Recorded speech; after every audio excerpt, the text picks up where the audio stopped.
Hello guys, welcome back to practical ID channel. इस video में आज हम बात करेंगे वीबीए से टॉपिक रिलेटेड में। वीबीए में हमारा जो पर्टिकुलर टॉपिक होगा वो होगा आज लूप का।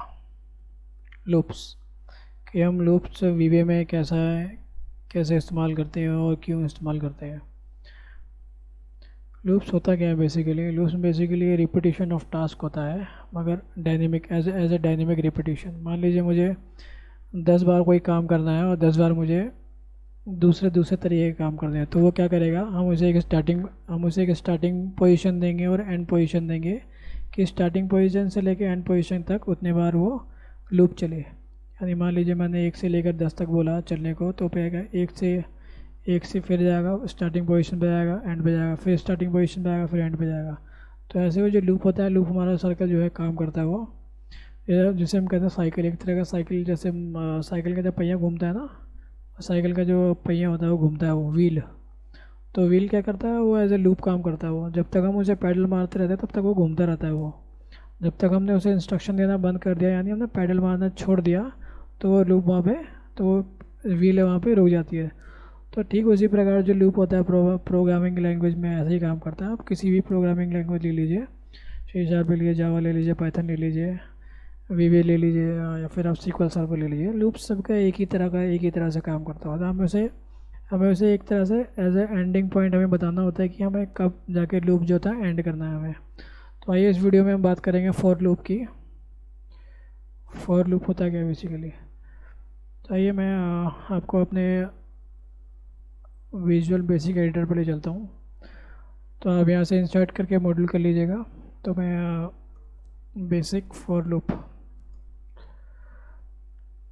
लूप की बात करेंगे। पहले हम वैल्यूज़ प्रिंट कराएंगे 1 to 10 का। तो मैं सब बेसिक फॉर लूप, तो मैंने इसको पहले मैं बोलूँगा, इसको पहले मैं एक एक्टिव सेल लूँगा जहाँ से वो जो वैल्यू होगा प्रिंट कराएगा। उसके नेक्स्ट में मैं बोलूँगा dim my range as range, set my range is equal to active cell. फिर मैं एक काउंटर लूँगा, काउंटर वेरिएबल डिम, जो कि मेरा काउंटर होल्ड करेगा। डिम आई एज इंटीजर, मैं इसको for I is equal to, मैंने बोला 1 to 10, ये 1 to 10 तक लूप चले। नेक्स्ट आई, यानी जब एक ख़त्म हो जाए फिर दूसरा आ जाए, दूसरा का तीसरा आ जाए, यानी ऐसे लूप चले। ये आई जो है यहाँ पे आपका, ये आई यहाँ पे आपका आप दे सकते हैं, नहीं भी दे सकते हैं, मगर जहाँ पे आपके मल्टीपल लूप्स काम करते हैं वहाँ पे आप स्पेसिफाई करना ज़रूरी बन जाता है, क्योंकि आपको पता नहीं होता कि आप कौन सा लूप कहाँ एंड कर रहे हैं। तो इस वजह से जो है लूप हमारा हमें यहाँ पे स्पेसिफाई कर सकते हैं। आपके पास ऑप्शनल होता है, आपके ऊपर डिपेंड करता है ये टोटली। तो मान लो मेरा एक्टिव सेल ये हो गया, तो यहाँ से मैं बोलूँगा इसको प्रिंट करें 1 to 10 तक। बोलूँगा my range dot offset, बोला i -1 0 dot value, value is equal to 0, sorry value is equal to i. अगर मैं इसको रन करता हूँ तो ये 1 to 10 प्रिंट किया। तो इसने क्या किया है, मैं इसको डिलीट कर देता हूँ। पहले जब ये आई की वैल्यू जब होगी, मैं आपको दिखा देता हूँ एक बार। डिबग स्टेप इनटू, आप एफर्ट भी कर सकते हैं, मैं एफर्ट नहीं करूँगा। अगर एफर्ट करूँगा तो मेरा वीडियो पॉज हो जाएगा। तो यहाँ पे जो फर्स्ट जो वैल्यू है आई की वैल्यू हमारे यहाँ पे 1 है। 1 - 1 0, रेंज ऑफसेट, रेंज 0 यानी सेमी रेंज पे, dot value is equal to i. यहाँ पे इसने वैल्यू प्रिंट कर दी। जब नेक्स्ट टाइम चलेगा तो आई की वैल्यू 2 हो जाएगी। 2 - 1 1, 0। यहाँ से मुझे 1 रोज ऑफसेट, यहाँ से मुझे 1 रो ऑफसेट करनी है, यहाँ से यहाँ पे आ जाएगा स्टेप इनटू, तो यहाँ प्रिंट कर दिया। तो सेम इजी ऑन चलेगा, वो आई इज इक्वल टू 10 है, जब तक 10 नहीं होगा तब तक नहीं चलेगा ये। तो इस तरह से जो है हमें लूज काम करता है। मान लीजिए मुझे 2 का किसी का भी टेबल प्रिंट कराना है, 2 का, 5 का, 10 का। तो मैं इसको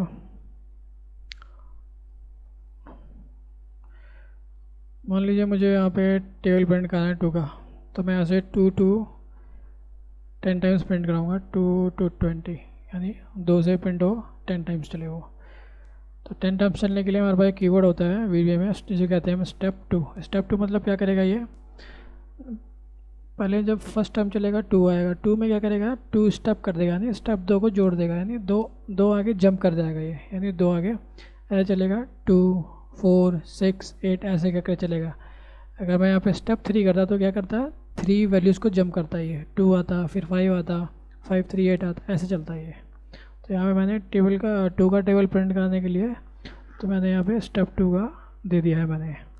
स्टेप 2 मान लीजिए मेरा एक्टिव सेल ये है, अगर मैं इसको प्रिंट कराता हूँ तो फर्स्ट टाइम चलेगा तो क्या होगा, ये फर्स्ट टाइम में आइए इसमें मैं आपको कुछ दिखाऊंगा खामियां क्या है। अगर मैं इसको सीधा डायरेक्ट ऐसे लर्न करता हूँ विदाउट डिबगिंग के, तो क्या करेगा, 2 4 6 8 इसने प्रिंट तो कर दिया, मगर इसमें ये क्या कर रहा है, वैल्यूज़ को गैप रख रहा है। ये गैप रखने के लिए क्या हुआ इधर, इधर ये जब ये फर्स्ट टाइम चलेगा लूप तो 2 2 -1 1, तो क्या करेगा, एक्टिव सेल मेरा ये था 1 2, यानी ऑफसेट 1 रोज होगा, ऑफसेट 2 - 1 = 1, ऑफसेट 1,0, ऑफसेट यहाँ से 1,0 यहाँ पे आएगा, नीचे आएगा वो यहाँ से, सॉरी ये हमारा एक्टिव सेल है, ऑफसेट 1,0 यहाँ पे आएगा। फिर उसके बाद जैसे 4 चलेगा, 4 - 1 हो जाएगा 3, तो यहाँ से 3 रो नीचे जाएगा, 1 2 3, तो ऐसे प्रिंट कर रहा है। तो बीच में क्या कर रहा है, ये बीच में लाइन की गैप कर रहा है, तो इसे लाइन की गैप करने के मेंटेन करने क्या करना पड़ेगा, तो ऐसा आपको i/2, तो ये क्या करेगा, ये फर्स्ट टाइम चलेगा 0 आएगा, 0 आने के बाद जब नेक्स्ट टाइम चलेगा 4 की वैल्यू होगी, 4/2 = 2। मैं आपको दिखा देता हूँ, इसमें भी एक कुछ ना कुछ गलती होंगी, इसमें भी सॉरी इसमें कोई गलती नहीं हुई है। इसमें क्या किया इसने, मैं आपको फिर से एक बार दिखा देता हूँ। मान लीजिए मेरा एक्टिव सेल ये पे है, मैं इसको डिबग करके दिखाता हूँ एक बार काम कैसे करता है ये।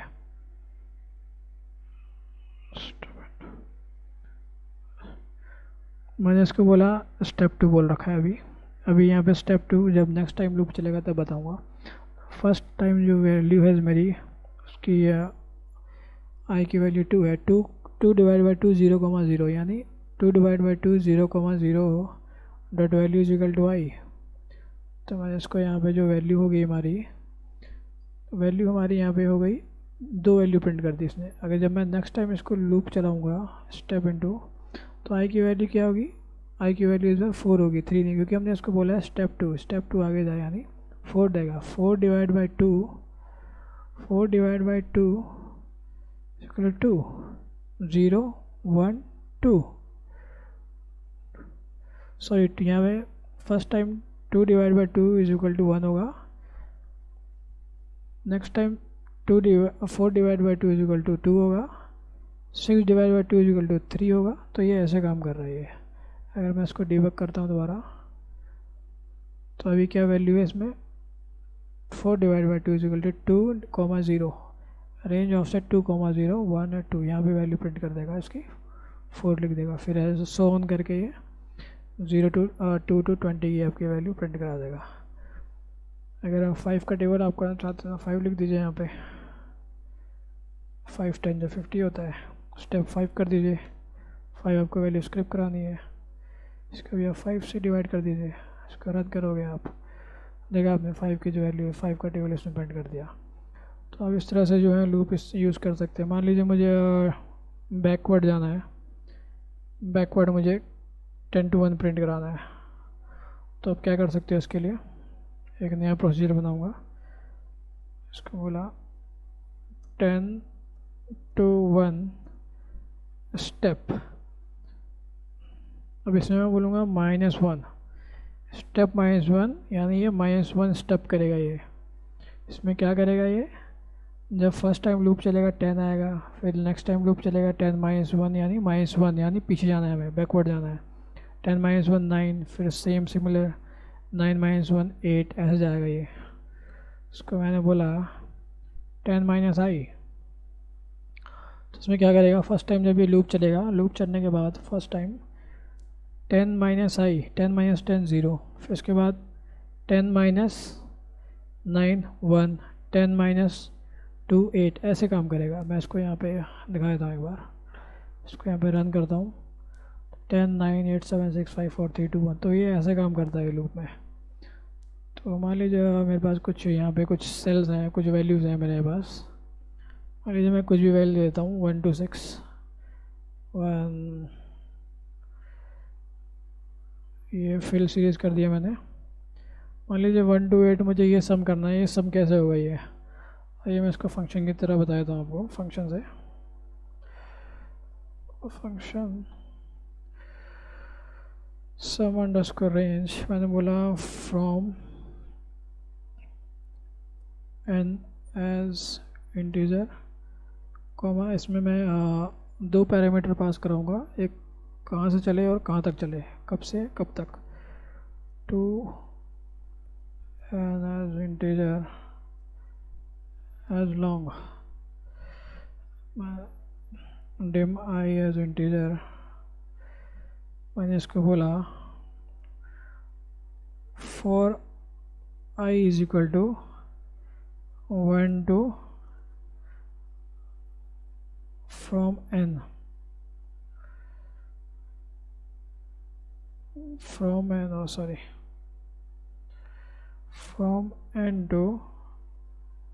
to n। नेक्स्ट आई, इसके लिए मुझे सम के लिए मुझे एक वैल्यू चाहिए होगी जो होल्ड करेगा। जैसे मैंने बोला इसको स्टोर वैल्यूज एज लॉन्ग बोला,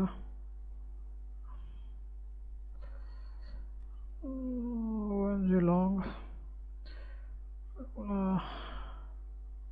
store values equal to store values plus i. और बाद में मुझे इसकी जो वैल्यू है फंक्शन में रिटर्न करानी है। Sum underscore range is equal to store values. ठीक है, तो आइए हम देखते हैं फंक्शन कैसे काम करता है। बड़ा सिंपल है। मैंने यहाँ पे टाइप किया is equal to sum range, sum underscore range आ गया। मैं बोला 1 to 5 मुझे सम करने हैं, 1 से लेकर 5 तक मैं टोटल सम करना है। तो क्या होगा वो, इसको एंटर मारता हूँ। एंटर मारने के बाद मेरा जो फ्रॉम हो गया 1 to 5। अगर मैं इससे डिबग करता हूँ तो यहाँ पे क्या होगा, 1 से फॉर्म 1 to 5 से चलेगा। इसमें पहली वैल्यू होगी 1। तो अगर मैं इसको डिबग करता हूँ स्टेप इनटू, तो यहाँ पे स्टोर की वैल्यू क्या होगी, स्टोर की वैल्यू जो पहली होगी 1 होगी, वो 1 कैप्चर कर लेगा स्टोर की वैल्यू। जब नेक्स्ट टाइम चलेगा जो स्टोर की वैल्यू वो थी यहाँ पे आ जाएगी, यहाँ पे फिर +1 ऐड कर देगा जो यहाँ पे चेंज हो जाएगी। स्टेप इनटू, स्टोर में 1 आ गई, 1 ऑलरेडी है इसमें। अगर मैं इसको नेक्स्ट टाइम चलाता हूँ स्टेप इनटू, स्टोर की वैल्यू 2 हो गई, यहाँ पे भी इसकी वैल्यू 2 हो रखी है। पहले की जो वैल्यू 1 + 2 3 स्टेप इनटू। तो इस तरह से ये क्या करेगा, अभी 2 तक है, 5 तक चलेगा। मैं इसको रन कर देता हूँ। अगर आप चेक करोगे इसमें 15 आ गई। अगर आप 1 to 5 चेक करोगे ऐसे 15 आ गई। अगर आप इसको सेम 1 to 8 करोगे तो 36 आ गई। तो इस तरह से जो आप कर सकते हो। और मैं आपको एक और दिखा देता हूँ, एक एग्जांपल बता देता हूँ। सब प्रिंट कलर, कलर प्रिंट कराना है मुझे। जो हमारा कलर इंडेक्स का जो कलर होता है 1 to 56 होता है। वो ज़्यादा वीडियो का समय न लेते हुए मैं कॉपी पेस्ट कर लूँगा। 1 to 56 सही है।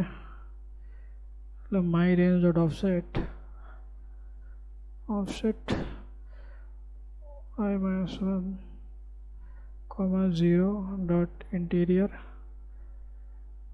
Dot colour index is equal to i. मैंने कलर इंडेक्स तो दे दिया, कलर तो लिख दिया मैंने। उसके बाद मुझे उसके जो सेल के अंदर जो वैल्यू है, मैं वैल्यू भी इसको प्रिंट करा देता हूँ।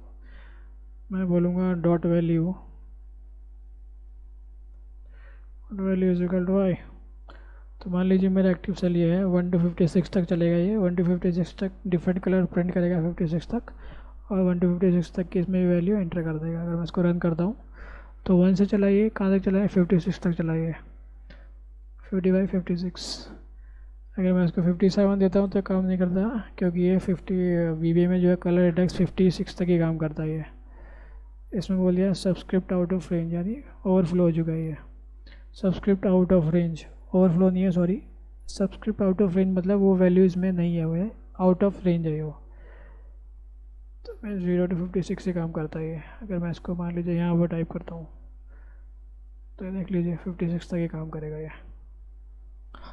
तो इस तरह से जो है फॉर लूप आप यूज़ कर सकते हैं वीवे में, जो कि काफ़ी अच्छा है। मैं आगे आने वाले टाइम पे आपको वाइल लूप और तरह तरह के लूप बताता रहूँगा। वीवे में जितने भी लूप हैं, वाइल लूप हो गया आपका, डू वाइल लूप हो गया, अनटिल लूप, ये सब आपके मैं बताता रहूँगा, डू लूप के जितने भी पार्ट हैं। तो नेक्स्ट वीडियो में आपसे बात करता हूँ, लूप की ही बात करूँगा नेक्स्ट वीडियो में, कॉन्सेप्ट क्लियर करेंगे, फिर एडवांस टॉपिक पे जाएंगे। मुझे उम्मीद है कि आपको वीडियो पसंद आया होगा। पसंद आया तो मेरे चैनल को सब्सक्राइब कीजिए, चैनल को थम्स अप दीजिए। गाइस आपके सपोर्ट की बहुत ज़रूरत है, तभी चैनल ग्रो होगा ये। तो तब तक के लिए आप स्टे हेल्थी, स्टे सेफ।